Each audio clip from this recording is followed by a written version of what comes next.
Donc par là, vous voulez dire que pendant ces régimes du président Félix Tshisekedi, le peuple congolais n'a pas droit au bonheur, soit... Mais c'est Félix Antoine Tshisekedi Tshilombo n'a rien fait depuis son avènement au pouvoir.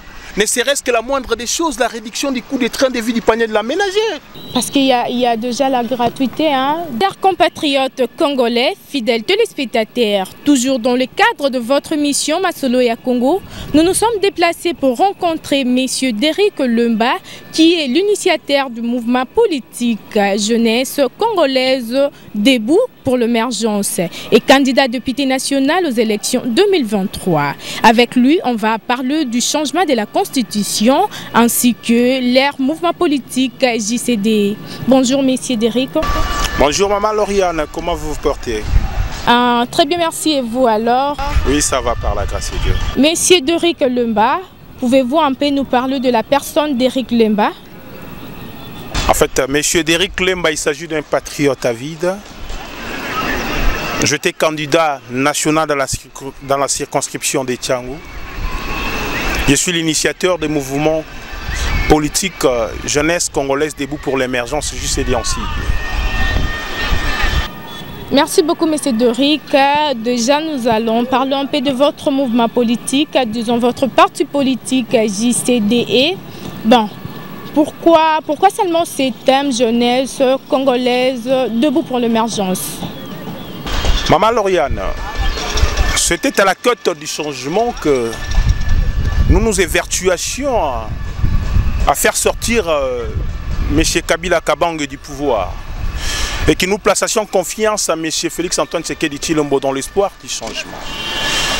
Avant l'avènement de M. Félix Antoine Tshisekedi Tshilombo dans le pouvoir, il y a eu des problématiques dans lesquelles on faisait reproche à M. Joseph Kabila Kabange de ne plus être en mesure de résoudre.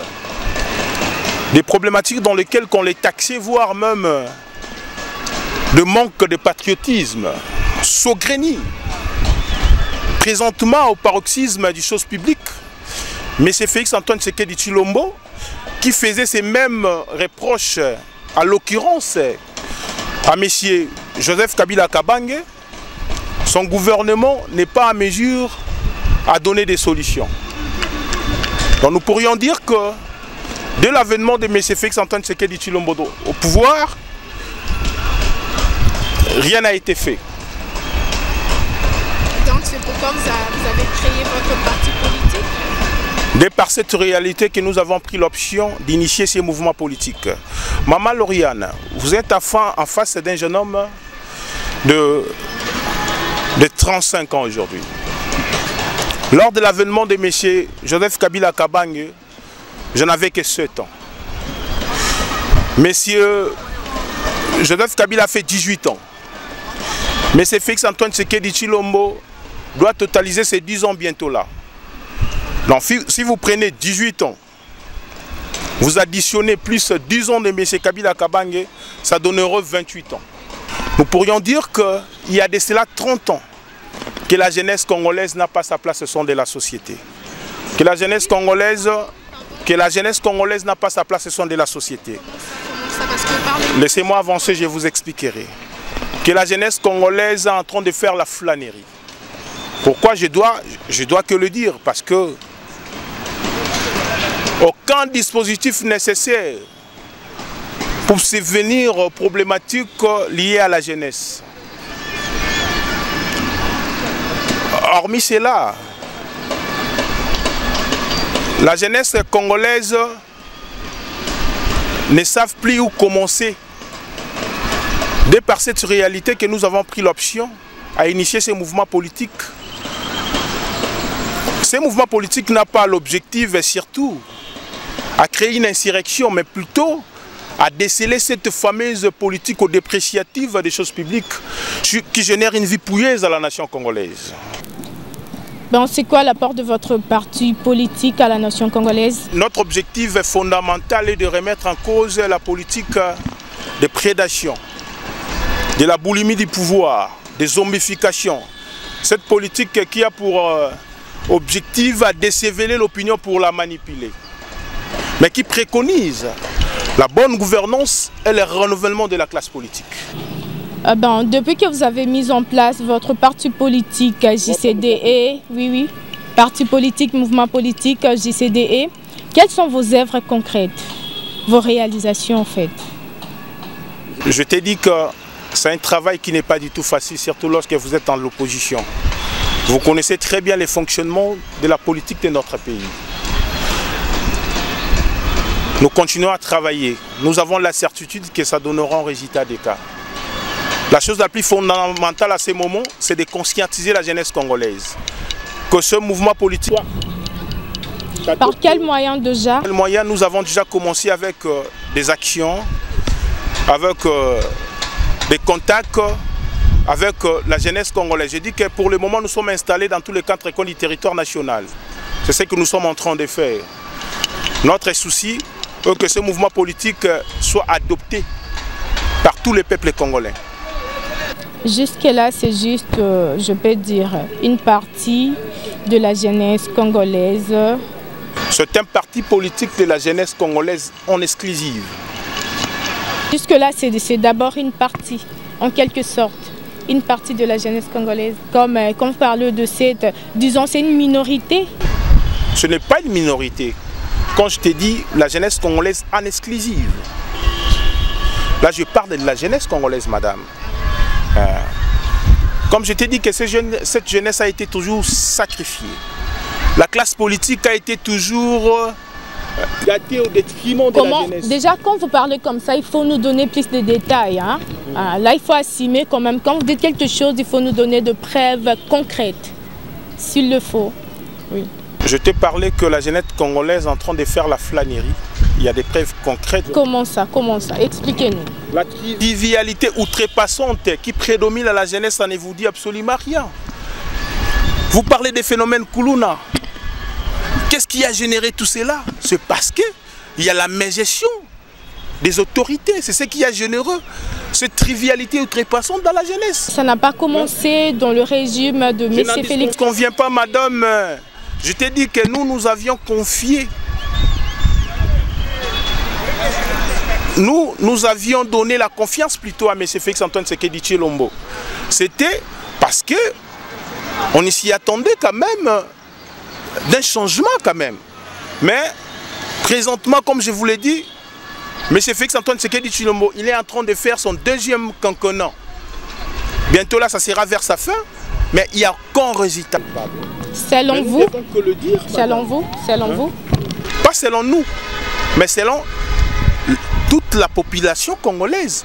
Personne ne pourrait remettre en cause que la politique dépréciative de mon cher président, je dois l'appeler comme ça, parce qu'il est président, mais par respect, génère une vie pouilleuse à la nation congolaise. Là, vous engagez votre débat, il ne faut pas inclure toute la population congolaise quand même. Non, je dois inclure la population congolaise. Parce que moi, je t'ai dit, moi, je ne sais pas, peut-être vous ne me captez pas, madame. Moi, j'ai soutenu M. Félix Antoine Tshisekedi Tshilombo. Voire même lors de son avènement au pouvoir. Mais il y a une seule chose qui nous dissocie aujourd'hui, c'est le bonheur des peuples congolais. C'est le bonheur des peuples congolais. Je voulais dire que pendant ce régime du président Félix Tshisekedi, le peuple congolais n'a pas droit au bonheur. Nous pourrions dire que M. Félix Antoine Tshisekedi Tshilombo n'a rien fait depuis son avènement au pouvoir. Ne serait-ce que la moindre des choses, la réduction du coût des trains de vie du panier de la ménagère. Comment ça déjà? Comment ça? Parce qu'il y a déjà la gratuité hein, dans l'école primaire. Je t'ai dit qu'il y a eu des problématiques. La maternité gratuite. Avant son avènement du pouvoir, il y a eu des problématiques qui ne peuvent jamais nous échapper. Les problématiques dans lesquelles reprochait son prédécesseur, M. Joseph Kabila Kabang, de ne plus être en mesure de les résoudre. Ce sont des problématiques, d'ailleurs, même présentement, ça sont dossiers. Il s'agit de la situation géopolitique tendue qui se passe à l'est de notre pays, de la situation économique stagnante, de la manœuvrabilité de l'appareil judiciaire. Non, quand vous parlez de la situation économique, tout cela, depuis l'entrée de Madame la Première ministre, déjà il y a quand même stabilité, non? Il n'y a rien de stabilité, madame. Vous pouvez renseigner quand même. La situation des vies des peuples congolais sont cette incitation... Non, déjà parmi le bilan... Médiocres sont plus fines du jour au jour. Quand nous voyons déjà le bilan de la dame, notre Madame la Première ministre, il y a cette stabilité côté économie. De quelle stabilité dont vous parlez, hein? Qu'est-ce que la dame a minorisé? Dis-moi d'abord. Depuis qu'elle est là, vous voyez, le taux du dollar, le taux de change du dollar, c'est jusque-là 28. Ça ne bouge pas. Mais nous demeurons toujours dans cette... Je n'en disconviens pas. Mais malgré cela, non, la stabilité, je n'en disconviens pas. Mais la stabilité dans une situation stagnante, c'est ce que j'ai dit. Hein? Dans une situation médiocre. Parlez-nous un peu de votre lutte. La lutte de votre mouvement politique SGCD, parlez-nous un peu de votre lutte. C'est moi qui suis le leader de ce mouvement politique. Je te dis que ce mouvement politique, nos actions n'est pas surtout focalisées à créer une insurrection, mais plutôt à déceler cette fameuse politique dépréciative au paroxysme des choses publiques qui génère une vie pouilleuse à la nation congolaise. Mais quand même, qui préconise la bonne gouvernance et le renouvellement de la classe politique. Nous avons déjà présentement, voire même à l'office de la jeunesse, il y a une dame qui n'est pas du tout compétente, ce qui prouve à suffisance que la jeunesse congolaise de croire à cette vision adéquate pour l'avenir de notre pays. Cette vision qui a pour objectif de chercher les délices de tout le peuple congolais en exclusive. C'est ça notre combat. Vous êtes journaliste, d'office, vous êtes jeune, d'office, vous faisiez déjà partie de ce mouvement politique en étant jeune. Je te dis que c'est un mouvement politique de toute la jeunesse congolaise. Il n'y a pas de formalité à remplir? Pour l'instant, il n'y a rien de formalité. D'office, c'est d'avoir une nationalité congolaise. C'est de s'en procurer de l'identité congolaise. C'est ce qui est prépondérant. Merci beaucoup, M. Derrick. Comme ça, nous allons rappeler à tous nos fidèles téléspectateurs que nous nous sommes déplacés pour recevoir M. Derrick, qui est comme ça l'initiateur du mouvement politique jeunesse congolaise debout pour l'émergence des députés nationaux aux élections 2023. Et maintenant, nous allons entamer notre thématique qui est comme ça, le changement de la Constitution. M. Derrick Lemba, le changement de la Constitution est-il nécessaire? Oui, bien sûr. Le changement de la Constitution est prépondérant dans notre pays, vu la présentativité des choses. L'objectif fondamental, c'est la bonne gouvernance. La bonne gouvernance fait référence à l'ensemble des processus du gouvernement.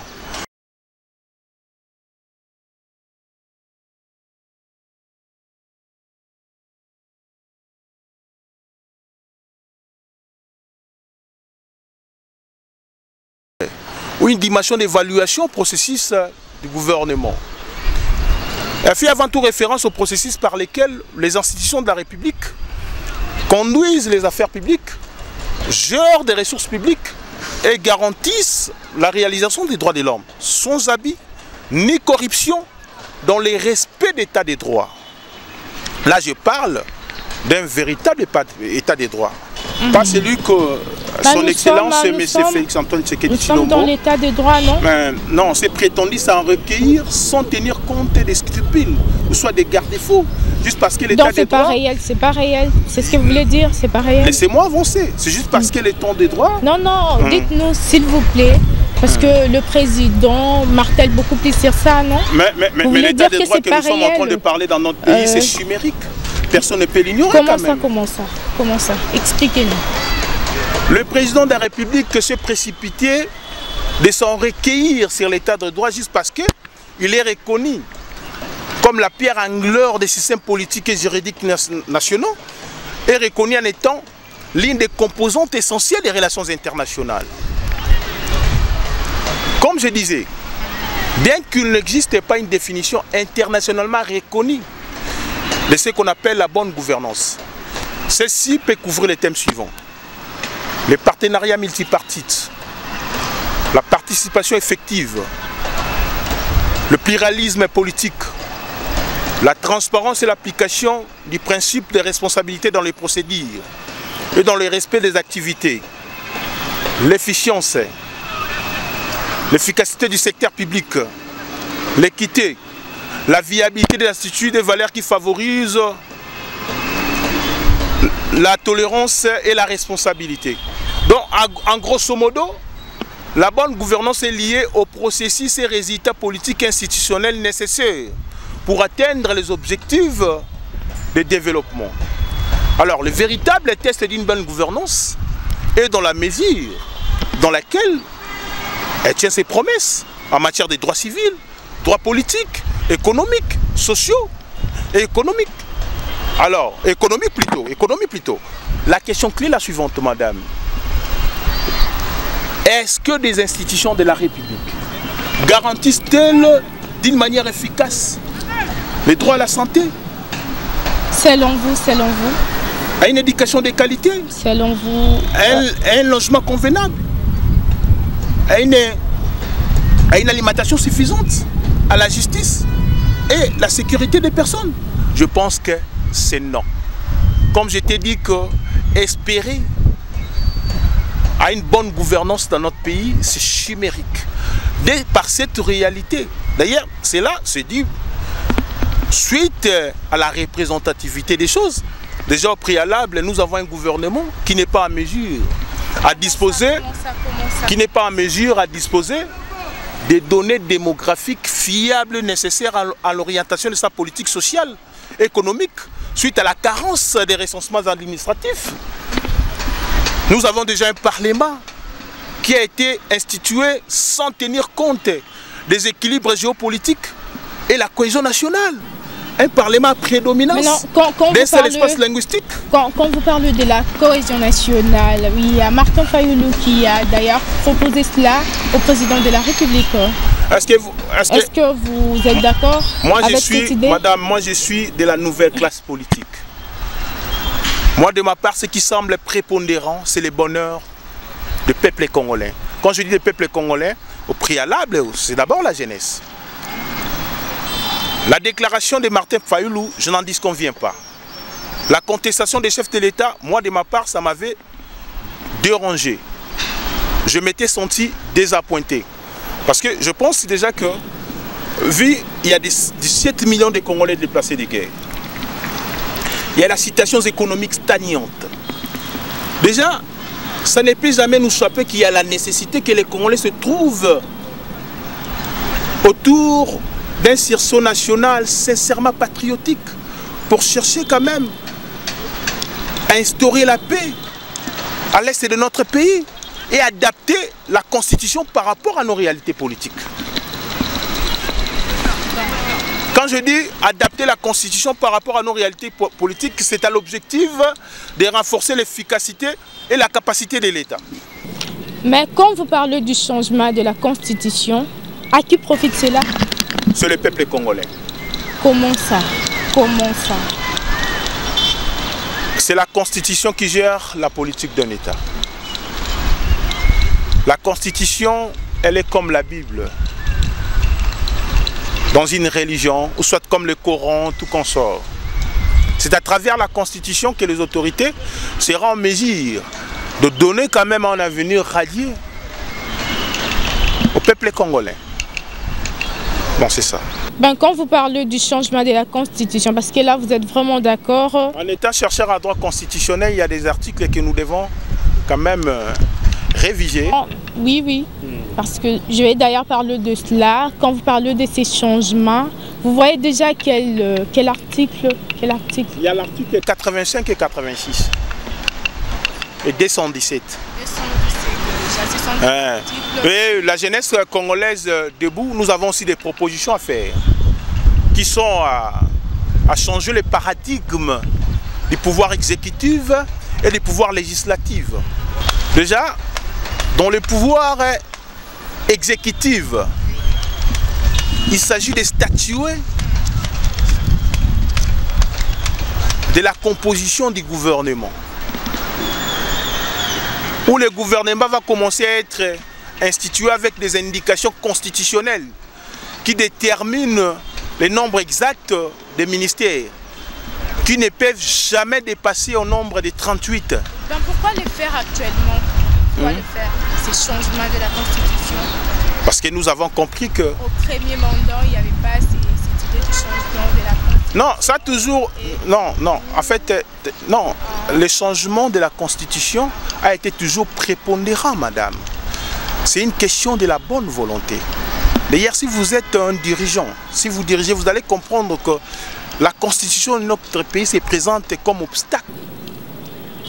Comment ça? Prenons l'exemple de l'article 85 qui dispose que lorsque des circonstances graves menacent d'une manière permanente l'indépendance ou l'intégrité du territoire national, ou qu'elle provoque l'interruption du fonctionnement régulier des institutions, le président de la République proclame l'état de siège ou l'état d'urgence après avoir, écoutez bien, concertation avec les premiers ministres et les présidents des deux chambres, au moment où il y a des massacres qui se font, au moment où les atrocités se présentent comme une marée inexorable, il y a la multiplicité des vies humaines qui meurent.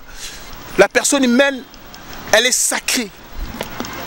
Vu la disposition constitutionnelle de notre pays, vous allez voir, à ces moments-là, le président de la République est en difficulté. Le président de la République ne peut pas agir. Il doit attendre plutôt jusqu'à ce qu'il y ait un congrès pour agir. C'est déjà un obstacle, madame. C'est déjà un obstacle. C'est pour cela, nous, la jeunesse congolaise debout, nous proposons à ce qu'il y ait une révision constitutionnelle. Déjà, comme je t'ai dit, pour adapter la Constitution par rapport à nos réalités politiques, pour renforcer les attributions des chefs de l'État lorsqu'il s'agit de décrètement d'état d'urgence ou d'état de siège, lorsque notre État est menacé par son intégrité territoriale, ou bon, en quelque sorte, madame. Ben, déjà, quel est le socle de ce changement de la Constitution? Ce changement de la Constitution, j'ai la certitude que ça va résoudre beaucoup de problèmes à la nation congolaise. Déjà, qu'on se le dise, en RDC, il y a pas mal de problèmes. On a vraiment des problèmes majeurs. Par exemple, le social congolais. Et pourquoi pas dire, au fait, côté éducation primaire, il y a la grève des enseignants des écoles étatiques. Maintenant, pourquoi pas d'abord résoudre ces problèmes-là et entamer directement au changement de la Constitution? Madame, dans la vie, il faut toujours commencer à résoudre ce qui est préalable. Le social congolais n'est pas préalable? Non, je n'en disconviens pas, c'est préalable. Mais non, cette situation économique stagnante que j'évoquais ici, elle est générée suite à la Constitution peut-être. Parce que lorsque la Constitution déjà... Pendant le premier mandat du président Félix, il y avait ce problème du social congolais, la santé, l'éducation. Pourquoi ne pas résoudre d'abord à ça et passer directement au changement de la Constitution? Bon, en fait, moi je suis de la nouvelle classe politique. Je t'ai dit que beaucoup de politiciens qui sont aux institutions, ce sont des politiciens dépassés. Donc, je ne suis pas du genre à violer peut-être le respect. Parce que je suis un peu réservé. Mais en étant le président de la République de notre pays, je ne peux pas commencer peut-être à marteler d'une manière ostentatoire les erreurs qui se passent au paroxysme des choses publiques dans notre pays. Mais ce qui est prêt, ce qui a généré tout cela, c'est une carence de recensements administratifs du peuple congolais. Déjà, si vous avez un gouvernement qui n'est pas en mesure à donner des données, à disposer plutôt des données démographiques fiables et nécessaires à l'orientation de sa politique sociale et économique, c'est ce que ça peut générer, madame. Déjà, si on peut revoir un peu l'article 217 de la Constitution. Cet article 217 de la Constitution, ça fait partie, ça fragilise notre pays, qui dispose à ce que la République démocratique du Congo cède provisoirement sa souveraineté. Là, c'est grave quand même. C'est ce que je te dis. En grosso modo, la Constitution, elle est paralysée. Je te dis que c'est une Constitution paralysée. Ces territoires qui constituent voilà, un héritage de nos ancêtres et les léguer comme ça pour des conflits. Comment vous trouvez cela? D'ailleurs, qu'un Congolais ne pouvait accepter cela, madame. Que vous soyez de l'opposition, de la majorité, au nom de nos aïeux, la République démocratique du Congo, il s'agit de notre dénominateur commun. Dans l'école, tout Congolais, il est censé de contribuer une pierre pour son développement. Nous ne cesserons pas de combattre, de remettre en cause toute manœuvre qui est à l'objectif de fragiliser notre pays. Déjà avec cette constitution, d'ailleurs, vous savez qu'elle a été élaborée à l'objectif de faciliter quand même. Vous remettez en cause cette constitution qui a été, voilà, parce que lors de l'élaboration de cette constitution, il y a eu des gens intelligents, et maintenant vous remettez en cause cela. Pour diriger, ce n'est pas une question d'avoir une intelligence excessive, ou soit d'accumuler des titres académiques. Mon préalable, c'est aussi une question d'avoir un cœur qui se soucie vivement aux autres. La République démocratique du Congo, il s'agit de notre pays. Je pense que peut-être il y a eu des Congolais qui étaient bourreux d'une mauvaise foi. Parce que moi je pense que si des Congolais là étaient quand même patriotes à vide, peut-être cette constitution ne pouvait plus être élaborée de la sorte. C'est ce qui génère une vie dépréciative à la nation congolaise, que nous tous nous remettons en cause quand même. Et Cédric, nous sommes pratiquement arrivés à la fin de notre mission Masolo ya Congo d'aujourd'hui. Votre mot par rapport à ces changements de la Constitution, votre mot par rapport à votre mouvement politique JCDE? Je dois qu'adresser cette parole à la nation congolaise exclusive, que de ne plus se laisser manœuvrabilité comme d'habitude. Il est temps que la jeunesse congolaise se trouve au centre décisionnel des politiques de notre pays. Dit-on toujours que la jeunesse est l'avenir d'un État. Nous devons prendre cette fois-ci nos responsabilités à main. La Constitution, la présente Constitution dispose à son article 6 que le pluralisme politique est reconnu à la République démocratique du Congo. Tout citoyen jouissant de ses droits civils, politiques et libre de créer un parti politique ou de s'affiler à un parti politique de son choix. Et l'article 18, plutôt 8, renchérit que l'opposition politique est reconnue en République démocratique du Congo. Les droits liés à son existence, ses activités et sa lutte pour la conquête du pouvoir démocratique sont sacrés. Ce n'est pas une question de craindre quoi que ce soit. S'il y a la mauvaise gestion, nous pouvons que le dire. Si c'est bien, c'est bien. Mais la chose qui semble prépondérante, c'est l'avenir de notre pays. Nous devons s'élever pour amener ensemble cette lutte. Et la jeunesse doit en tenir compte que la révision constitutionnelle doit se faire autour d'un sursaut sincèrement, autour d'un sursaut national sincèrement patriotique, où il y aura tous les peuples congolais pour chercher à donner un avenir radieux dans notre pays. La République démocratique du Congo ne s'agit pas d'une propriété privée de qui que ce soit. Nous devons nous tous contribuer pour son développement. Merci beaucoup, M. Cédric Lumba. Merci vraiment d'avoir accepté notre invitation parce que nous nous sommes déplacés pour vous rencontrer. C'est un réel plaisir de partager avec vous. Fidèles téléspectateurs, très chers compatriotes congolais, nous sommes donc arrivés à la fin de votre émission Masolo-Ya Congo.